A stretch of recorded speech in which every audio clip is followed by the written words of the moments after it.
Hello students, welcome once again on my YouTube channel. आज की इस वीडियो में हम बात करेंगे रैंक ऑफ मैट्रिक्स के बारे में, यानी किसी भी मैट्रिक्स का रैंक हम कैसे फाइंड कर सकते हैं।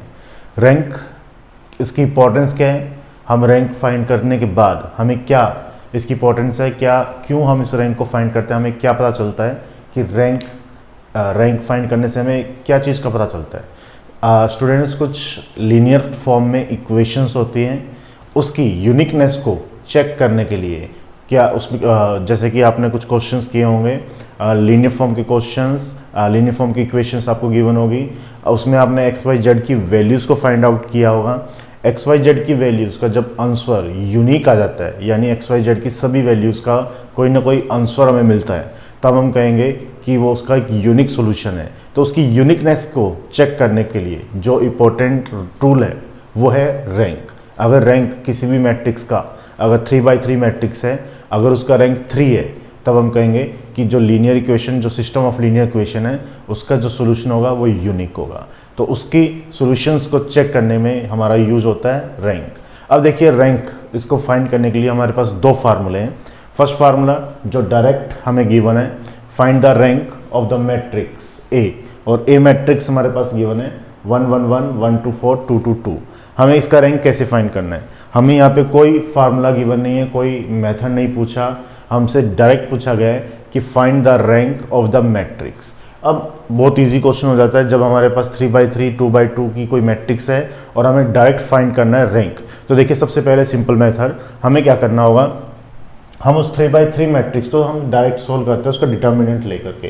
तो मैं जब इसका डिटर्मिनेंट ले लेता हूँ तो देखिए क्या होता है, a is equals to determinant हमने लिया 1 1 1 1 2 4 2 2 एंड 2, ये इसका डिटर्मिनेंट हुआ। जब मैं इसको सोल्व करूंगा देखो क्या आएगा, 1 4 2 2 ज़ा 4 -8, फिर +1, इसको मैंने +1 लिया है, हालांकि कुछ स्टूडेंट नेगेटिव लेते हैं तो उसको पहले यहाँ मल्टीप्लाई करते हैं, मैं पॉजिटिव ले रहा हूँ, पहले इसको मल्टीप्लाई करूँगा तो 8 -2 एंड +1 2 -4, देखिए क्या आंसर आएगा, -4 +6 +-2, तो -6 +6 क्या आया, 0। अब हमने 3x3 मैट्रिक्स को सोल्व किया उसको डिटर्मिनेंट से और उसका आंसर 0 आ गया। इसका मतलब इस मैट्रिक्स का रैंक 3 नहीं होगा। अगर इस 0 की जगह कोई भी वैल्यू अगर यहाँ आती तब हम कहते हैं कि उस मैट्रिक्स का रैंक क्या होगा, 3 होगा। लेकिन 0 आने की वजह से इस मैट्रिक्स का रैंक अब 3 नहीं होगा। अब 3 नहीं होगा तो क्या होगा, तो नेचुरल सी बात है, या तो 2 होगा या 1 होगा, 4 तो हो नहीं सकता क्योंकि 4x4 की हमारे पास मैट्रिक्स ही नहीं है। जितने n यानी ऑर्डर जितना होता है मैट्रिक्स का, उतनी ही हाईएस्ट हमारे पास रैंक हो सकता है, उससे ज़्यादा रैंक हम फाइंड नहीं कर सकते। इसका ऑर्डर है 3 या 3x3, एक ही बात है। तो इसका रैंक हम 3 से ज़्यादा फाइंड कर ही नहीं सकते वैसे भी, तो 3 से ज़्यादा तो होगा नहीं, और 3 हमने चेक कर लिया, 3 भी नहीं है। अब क्या हो सकता है, 2। अब 2 को चेक करने के लिए हम क्या करते हैं, हम इसके माइनस लेते हैं।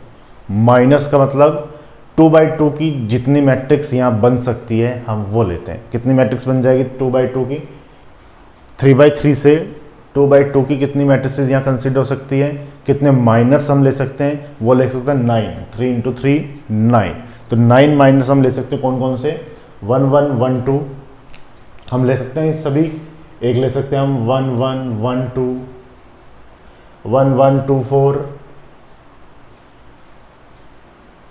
फिर हम ले सकते हैं 1 2 2 2,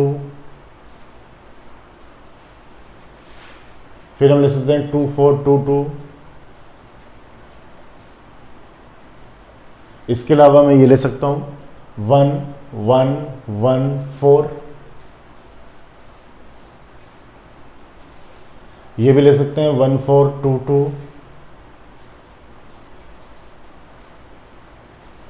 इसके अलावा 1 1 2 2,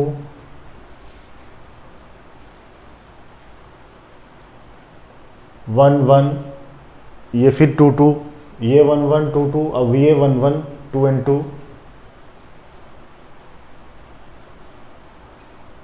अब जो लास्ट रह गया वो ले सकते हैं 1 1, ये 2 और ये 2, 1 1 2 एंड 2। 2 4 6 8 एंड 1 9। इसके अलावा हम यहाँ पे कोई भी 2x2 की मैट्रिक्स नहीं ले सकते। तो ये 9 2x2 की मैट्रिक्स हम इसमें से जनरेट कर सकते हैं सब मैट्रिक्स, या हम ये बोलते हैं माइनर्स, हम ले सकते हैं। अब देखिए कोई भी एक माइनर की वैल्यू, किसी भी एक माइनर का डिटर्मिनेंट हम जो फाइंड करें और उसकी वैल्यू नॉट इक्वल टू 0 आ जाए, तब हम कहेंगे कि इसका रैंक क्या होगा, 2 होगा। अगर 1 by 1 सभी माइनर्स की वैल्यू हमारे पास 0 आ जाएगी, यानी सभी माइनर्स का जब हम डिटर्मिनेंट लें और सबकी वैल्यू 0 आ जाए, तब हम कहेंगे कि इसका रैंक 2 नहीं होगा, क्योंकि 2x2 की सभी वैल्यूज हमारे पास क्या आ रही है, 0 आ रही है। जितने भी 2x2 के माइनर्स हमने लिए, अगर उन सबका डिटर्मिनेंट 0 आ जाता है, तब इसका जो रैंक होगा वो 2 नहीं होगा। तो फिर क्या होगा, 1, और 1 तो होगा ही होगा, क्योंकि ये कोई नल मैट्रिक्स नहीं है, जीरो मैट्रिक्स नहीं है, कोई ना कोई एलिमेंट तो है ही, तो उसका रैंक क्या हो जाएगा, 1। लेकिन किसी भी एक इन 9 में से किसी भी एक मैट्रिक्स का डिटर्मिनेंट नॉट इक्वल टू 0 आ गया, तब हम क्या कहेंगे कि उसका रैंक कितना होगा, 2। तो पहला ही चेक कर लेते हैं हम, 2 - 1 1, इसका मतलब इस मैट्रिक्स का रैंक कितना होगा, 1। तो हम यहाँ लिखते हैं, रैंक को हम किससे डिनोट करते हैं, जो रैंक का सिंबल है वो है ये। तो rank of A of the given matrix will be 2, क्योंकि पहली मैट्रिक्स का डिटर्मिनेंट लेते ही हमारे पास जो वैल्यू आ रही है वो नॉट इक्वल टू 0 आ रही है। सोल्व कर लो, इसका डिटर्मिनेंट लोगे तो 2 - 1 कितना आ रहा है, 1, that means not equal to 0। इसका मतलब इसका रैंक कितना होगा, 2। तो हम लिख दिया rank of A is equal to 2। Row का मतलब रैंक को रो से डिनोट करते हैं, रो ए इक्वल टू 2।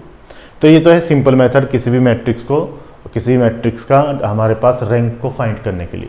लेकिन स्टूडेंट्स, ये जो सिंपल मेथड है ये आप अप्लाई कर सकते हो 3x3 की मैट्रिक्स में।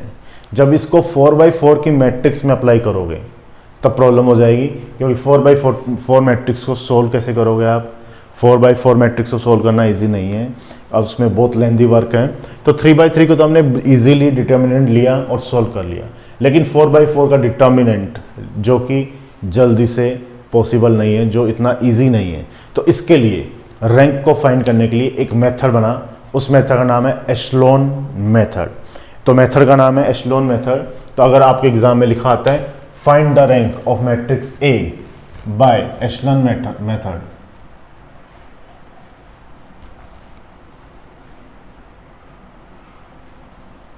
तब हमें रैंक कैसे फाइंड करना है।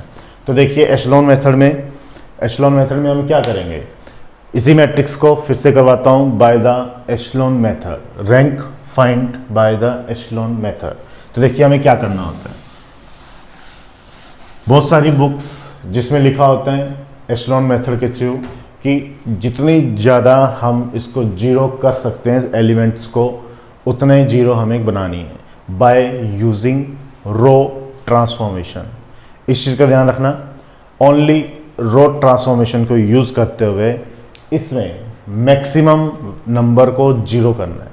लेकिन मैं आपसे ये नहीं कहता कि मैक्सिमम नंबर को जीरो करना है, आपको सिर्फ 3x3 मैट्रिक्स है तो सिर्फ 3 एलिमेंट, बिल्कुल ओनली 3 एलिमेंट्स को जीरो बनाना है। अगर वो 3 एलिमेंट जीरो बन जाते हैं तब इसका मतलब आपका रैंक आपको मिल जाएगा। इसके अलावा आपको जीरो करने की कोई ज़रूरत नहीं है, जो आएगा वही आपका आंसर आएगा, चाहे आप इसमें मैक्सिमम कितने भी जीरो कर लो, आपका आंसर वही रहने वाला है। कुछ स्टूडेंट्स हैं जिनको ये पता ही नहीं चलता कि कुछ स्टूडेंट्स ऐसे होते हैं जो एग्ज़ाम में वैल्यूज़ को जीरो बनाते हैं और बुक में दिया हुआ है मैक्सिमम वैल्यूज़ को जीरो बनाना है, तो वो जीरो बनाते रहते हैं। अब उनको ये भी रहता है कि शायद कोई और वैल्यूज़ तो नहीं रहेगी जिसको जीरो बनाना था, कहीं मिस्टेक तो नहीं होगी, तो उसमें उनका टाइम वेस्ट हो जाता है। वो ये चेक ही करते रहते हैं पूरे एग्जाम में बैठ करके कि कोई और वैल्यूज़ तो नहीं रहेगी जिसको हमें जीरो और बनाना हो सकता है कि कोई और वैल्यू जीरो हो रही हो और हमसे नहीं हुई हो। तो इसमें जो मैं आज बताने जा रहा हूँ उसमें आपको ज़्यादा सोचने की, ज़्यादा देखने की जरूरत नहीं है। ओनली 3 एलिमेंट को हमेशा आपको जीरो करना है और जैसे ही वो एलिमेंट जीरो हो जाएंगे आपका रैंक आपको मिल जाएगा। कैसे, देखिए ज़रा कौन कौन से हैं।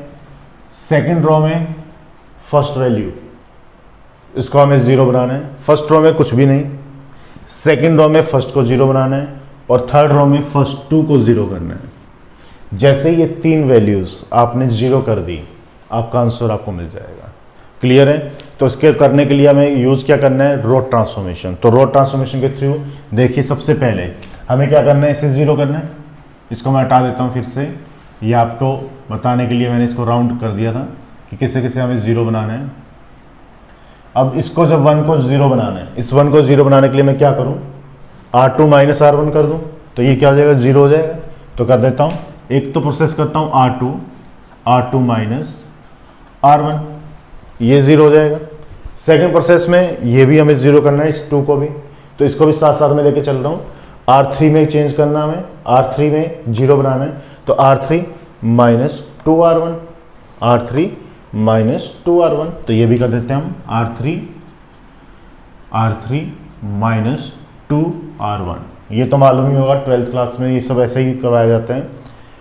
जिस रो को सिलेक्ट करना होता है उस रो को हम लेते हैं जिसमें चेंज करना होता है, और फिर उस रो से जिसके साथ हम सब्ट्रैक्शन करते हैं उसको हम लेते हैं, और जितनी भी वैल्यूज़ हमें करनी है, देखो 1 है, यहाँ पे भी 1 है, तो कोई मल्टीप्लाई नहीं होगा, तो डायरेक्ट R2 माइनस R1, तो R2 में चेंज हो जाएगा। अगर मैं R1 माइनस R2 करता तो R1 में चेंज होता, जो पहले हम लिखेंगे वो चेंज होगा।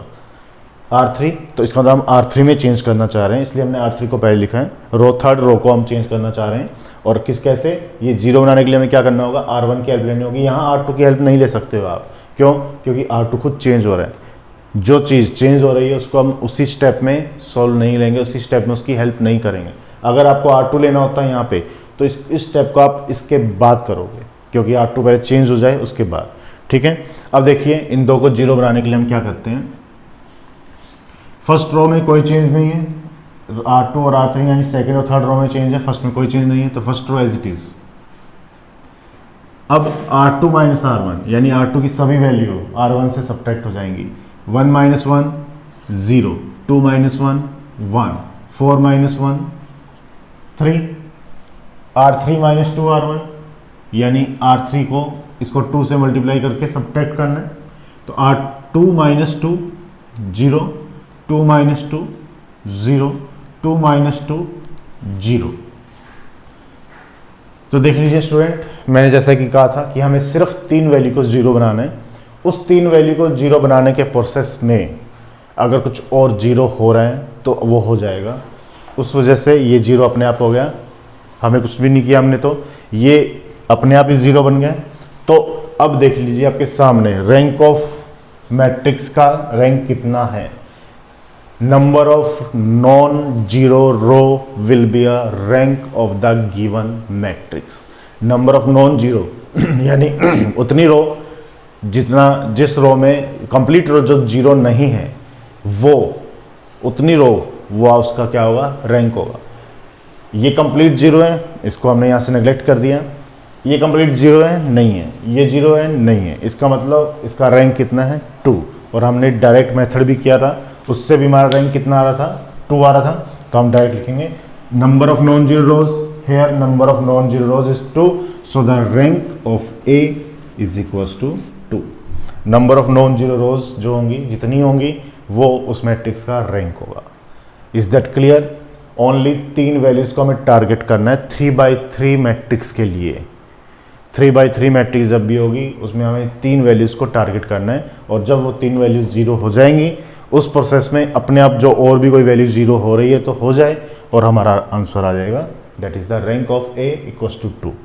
99% ये मेथड आपका यूज़ होगा। 1% अगर किसी क्वेश्चन में ये मेथड यूज़ नहीं हो रहा है तो आपको क्या करना है, आपको एग्ज़ाम में थोड़ा सा और चेक करना है। आपका वैसे तो आ गया, 3 वैल्यू 0 हो रही थी, ये हो गई। अब एक बार और चेक कर लीजिए, क्या जो रिमेनिंग वैल्यू है एक रो में, क्या वो 0 हो रही है, कोई भी एक और वैल्यू है, नहीं हो पाएगी। इसको 0 करने के लिए यहाँ कोई वैल्यू आ जाएगी, ये 0 होगी नहीं, बस इतना और चेक कर लेना है। वैसे तो आपका 99.9% ये हो जाएगा।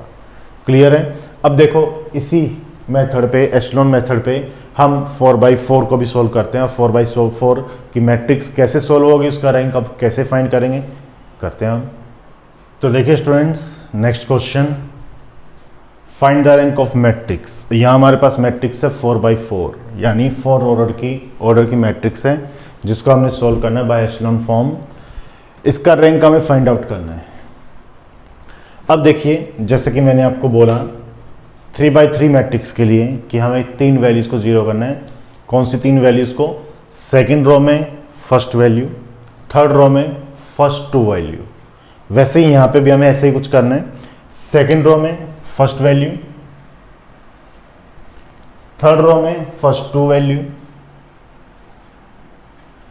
अगर रो एक्स्ट्रा है एक और, इसके बाद एक रो और है, तो उसमें फर्स्ट थ्री वैल्यू।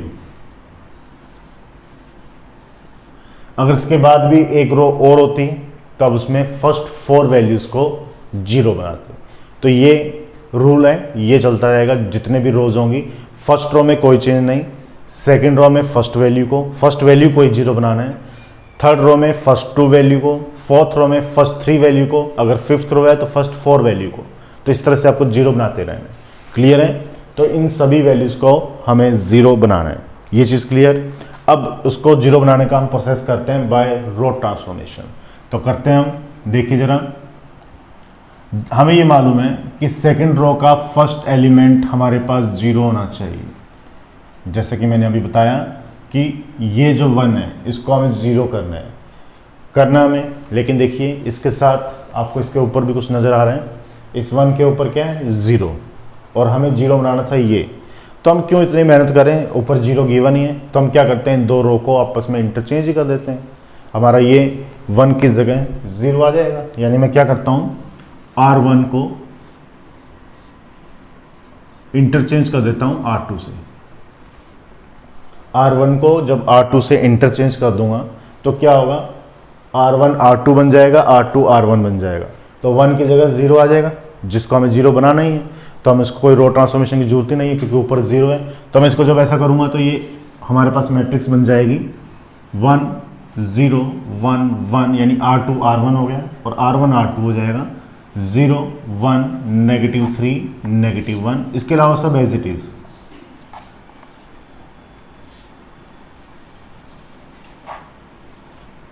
बाकी सब एज इट इज। क्लियर है? अब देखिए ये तो हमारे पास जीरो हो गया, जो फर्स्ट वैल्यू को हमें जीरो करना था।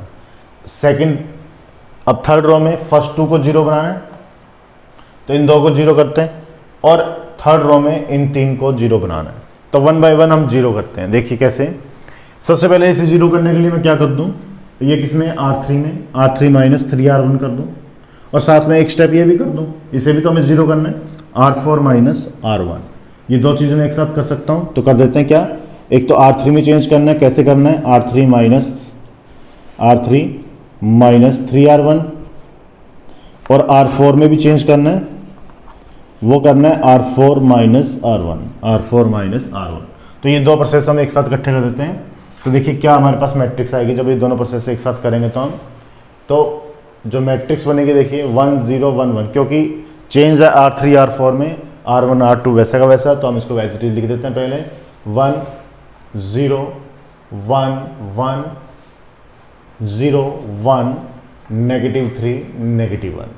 अब दिस -3 R1, तो 3 - 3 0 1 - 0 1 0 - 3, क्योंकि 3 से मल्टीप्लाई कर रहे हैं हम, इसको लिखा है ना 3R1, तो 3 से मल्टीप्लाई कर रहे हैं, तो 0 - 3 माइनस का 3, 2 - 3 तो माइनस का 1।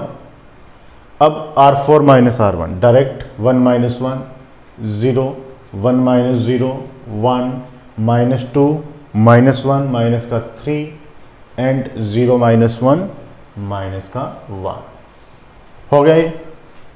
अब इसे भी जीरो बनाना है, ये तो फर्स्ट वैल्यू तो जीरो हो गई, इसको जीरो बनाना है। इसको जीरो बनाने के लिए हम किसकी हेल्प लेंगे, R1 की तो ले नहीं सकते क्योंकि वहां जीरो है, R2 की हेल्प ले लें। तो क्या लिखें, R3 - R2, और इसमें इन दो को भी जीरो बनाना है, तो क्या करें, R4 - R2, क्योंकि R3 में हम चेंज करें, R3 की हेल्प नहीं लेंगे, R2 की हेल्प लेंगे। तो 1 - 1 जीरो हो जाएगा, -3 + 3 जीरो हो जाएगा। ये दो वैल्यू भी हमें जीरो करनी है। हमें सिर्फ वही चीज़ जीरो करनी है जो हमारा टारगेट है, उसके अलावा और वैल्यू जीरो जो हो रही है वो होती रहे, हमें कोई मतलब नहीं है। तो हम लिखेंगे R4